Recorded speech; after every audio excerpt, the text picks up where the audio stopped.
This episode is not brought to you by Campari. When you want a cool, refreshing pick-me-up, simply say, Thank you, I'll have a Campari. And still they come.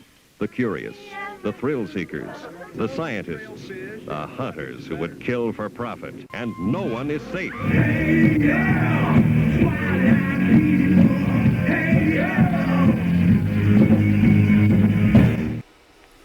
Mabuhay, my friends. I'm Mike Wolfer, and this is Graphic Tales, a all-new YouTube show that's for comic book creators, comic book publishers, comic book readers. It's a show all about comics and, who knows, maybe a few other topics. But the reason I'm doing this, here's why I'm doing this.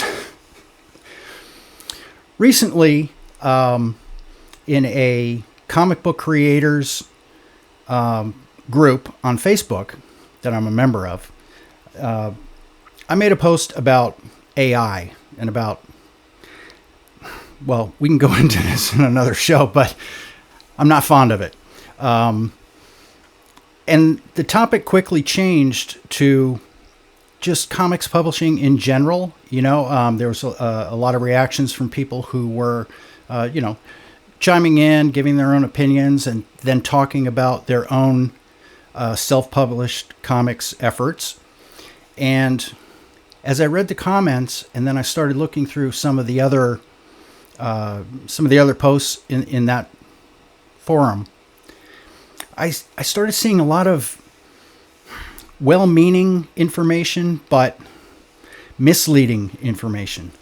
And it was killing me because, people are trying to help each other, but I'm like, oh no, that's not the way you do it. You should try it this way. It would be more effective or more cost effective or, whatever. So, that's why I'm doing this, because I figured, I've been in this business for over 30 years, almost 40 years, as a self-publisher, as a freelancer with other, comic companies. I've seen a lot, and I figured I have all this knowledge. Let me share it with you. I might not be the expert, and the way I do things might be different than the way you would do them. And it's not necessarily, my way is not necessarily the right way. It's just, I'm just putting out, alternatives there for you that you can explore. And maybe I can help. So for you to understand who I am, as I said, I'm Mike Wolfer. I've loved comics since I was a kid. The first comic that I remember getting was Amazing Spider-Man 67. I don't know, like my parents would just give me things to keep me occupied, and comics were one of those things. I had a lot of Gold Key comics, like Magnus Robot Fighter and Turok Son of Stone, and I had some Harvey stuff, Casper and Hot Stuff and all of that. But that Amazing Spider-Man 67, it's the one with Mysterio's hands on the cover. That really stuck with me. And I think that was when I said, you know what? I think I would like to do that one day.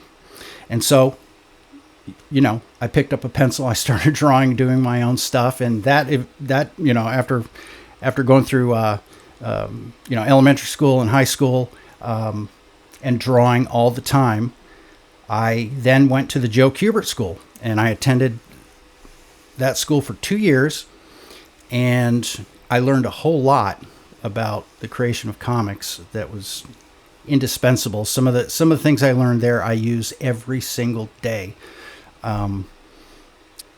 So after I finished school, I needed to get a job. I wasn't ready to get a comics job. I just needed a job just so I could, pay for my gas money and stuff. And I wanted something that was related to comics in any way possible. And I couldn't find anything. When you go through the newspaper and you look at the want ads, comic artist wanted, you don't find that. But I did find a position at a local printing company where they printed the Delaware State News, the daily newspaper. And I got a job there in the camera room, which was a big photostat camera. And I was like, I mean, this isn't art, but there is art in newspapers. It's sort of related. It was just something to do. But I realized that was like the best decision I ever made with regard to my employment. Because, and I didn't foresee this, I learned about the printing process.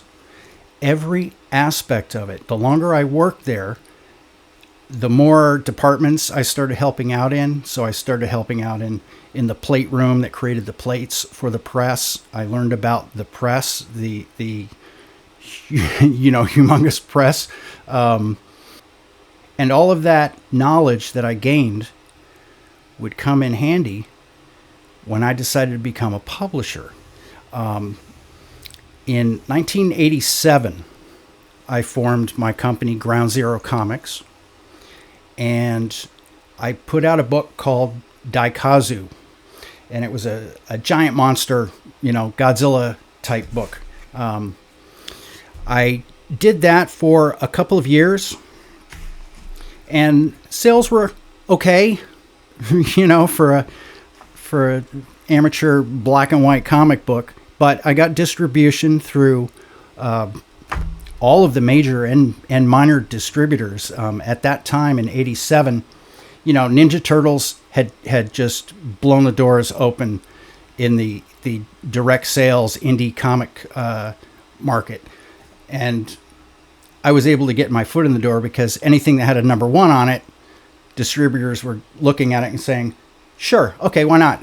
We'll give it a shot. We might make some money on this. So I did that for a while, a couple of years, and then I decided I just needed a change of pace. I wanted to do something different creatively, and that's when I created Widow.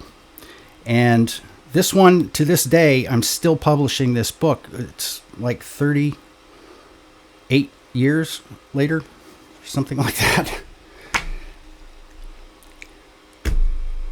Widow seemed to take off. People liked it a little more than they liked the War Monsters stuff. So I did that for a few more years. That got the attention of London Knight Studios. If you remember London Knight, they were the publisher of Razor. They brought me into their fold, and they published Widow for not long, maybe a year or two. And then in 1997,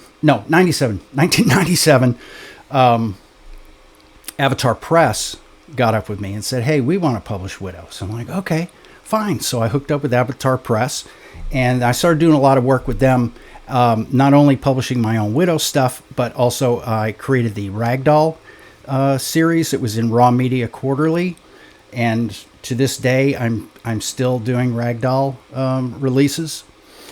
They also had me work with people who I just fell into it.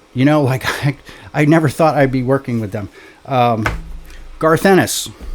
I worked on Streets of Glory and also Stitched with Garth Ennis. I worked with Warren Ellis on his Gravel series. I was illustrating that and also doing some of the writing as well. I've worked with George R.R. Martin on Skin Trade. Like the phone would ring and they'd say, hey, you want to do this thing? And I'd say, okay, sure. Why not? I also did a lot of licensed stuff when I was at Avatar Press, including Friday the 13th and also Night of the Living Dead and Escape of the Living Dead. I also worked on the Lady Death series they had, and a whole bunch of other things. So that went on for a while, and then eventually it came to an end. And I don't know why. They just weren't interested in me anymore. I don't know what the deal was. So I went back to self-publishing, and Kickstarter was a new thing at the time. So I said, let me give this Kickstarter a shot. And so I ran a campaign for The Curse of Ragdoll. It was a trade paperback that was collecting all of those Ragdoll stories from Raw Media Quarterly. And everything was going pretty well. And then American Mythology Productions came into the picture. And that was, hold on, 2015. So I hooked up with American Mythology, and there I eventually became the honorary editor-in-chief, I guess you could say. But I worked on a lot of Edgar Rice Burroughs properties that were licensed to American Mythology by Edgar Rice Burroughs Incorporated, including The Land That Time Forgot, The Monster Men, Moon Maid, and, Jane Porter. That came later. Because when things finally ended with American Mythology after a few years, since I had been working on the ERB stories for American Mythology, Edgar Rice Burroughs Incorporated said, hey, listen, what are you doing now? Maybe we should put out some comics. Do you want to help us with that? I said, yes, absolutely. So I did. And so I've been with ERB Inc. now for several years. As I said, I've worked on Jane Porter, The Moon Maid, Victory Harbin, which is a new character created by Christopher Paul Carey, and this is the big new thing, kids. So that, also too, because of my association with ERB Inc., I've also expanded my horizons, and I've broken into the legitimate literature field. I've published my own novel, Daughters of the Dark Oracle, Doll of the Dead, and coming soon, shipping soon, my first novel for ERB Inc., Land That Time Forgot, Fortress Primeval. So I tell you all that so that I can tell you this. I've been all over the place. I've done everything because I was a self-publisher and I didn't have anybody I knew who could help me. I had to do everything myself. I had to learn everything. And all of that publishing or printing experience that I had gotten working at Delaware State News, that came in great handy because I had to write my own comics, draw them, letter them, and actually, create all the logos, the ads, the print files. I had to be able to communicate with a printer when they would say, here's our specs. I wasn't going, I don't know what that means. I knew exactly what they mean because of my printing experience. So it was a huge, huge help. At ERB Inc. now, I do a ton of stuff, like all kinds of graphics work.